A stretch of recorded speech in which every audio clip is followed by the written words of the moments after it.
প্রবল বর্ষণে কলকাতা যখন টলমল তখন বিশেষভাবে মানুষকে ভাবিয়ে তুলেছে জমা জলে হাঁটতে গিয়ে বিদ্যুৎস্পৃষ্ট হওয়ার ঘটনায় একের পর এক মৃত্যু সংবাদ। প্রশ্ন উঠেছে, টনক কি নড়বে প্রশাসনের? শহর কলকাতায় প্রবল বৃষ্টিতে বিদ্যুৎস্পৃষ্ট হয়ে প্রাণ হারিয়েছেন 10 জন সহনাগরিক। এই ঘটনা কিন্তু নতুন নয়, এর আগেও বর্ষাকালে এই ধরনের বহু ঘটনা আমাদের সামনে এসছে। কিন্তু প্রশ্ন উঠছে, এরপরেও কি কি সতর্কতামূলক পদক্ষেপ নিয়েছে প্রশাসন? বিশেষ করে শহর কলকাতায় কলকাতা পুরসভার তরফে লেক গার্ডেন্স অঞ্চলে একটি উদ্যোগ নেওয়া হয়েছিল।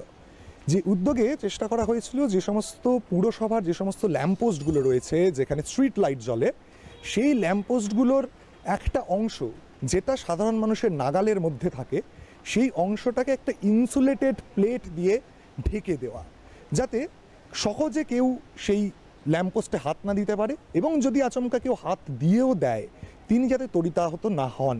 ঢাকঢোল পিটিয়ে প্রচার করে দক্ষিণ কলকাতার লেক গার্ডেন্স অঞ্চলে কিন্তু এই উদ্যোগ নেওয়া হয়েছিল। কিন্তু এখন কি অবস্থা রয়েছে?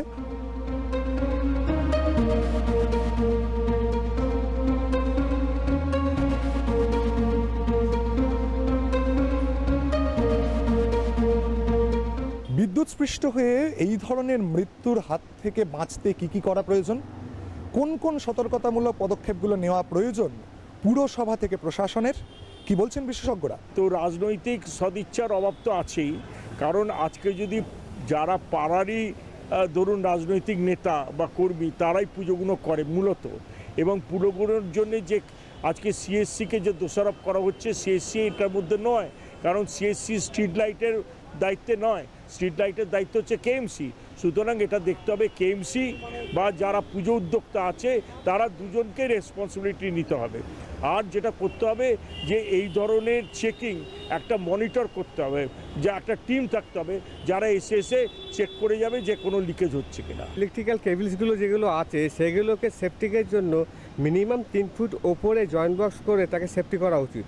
প্রথম কথা এই, আর যেভাবে যে কেবলগুলো ঝোলাচ্ছে কোনো ইনসুলেটার বা কোনো ব্ল্যাক টেপ থাকে না, তাকে প্রয়োজন মতো তাকে চেকিং করা উচিত। প্রথম কথা, কোনো চেকিং হয় না। বিশেষজ্ঞরা সকলেই বলছেন আরও কিন্তু নজরদারি দরকার। ঠিক কোথায় তার খুলে রয়েছে, ঠিক কোথায় কি ব্যবস্থা নেওয়া প্রয়োজন, শুধু একে অন্যের ঘাড়ে দোষ ঠেললে হবে না, কাউকে তো দায় নিতে হবে, এবং তার থেকেও বড় কথা কাউকে তো নজরদারি চালাতে হবে। ক্যামেরায় দেবাশিস ও সঞ্জয়ের সঙ্গে জয়মাল্য দেশমুখ, দূরদর্শন সংবাদ, কলকাতা।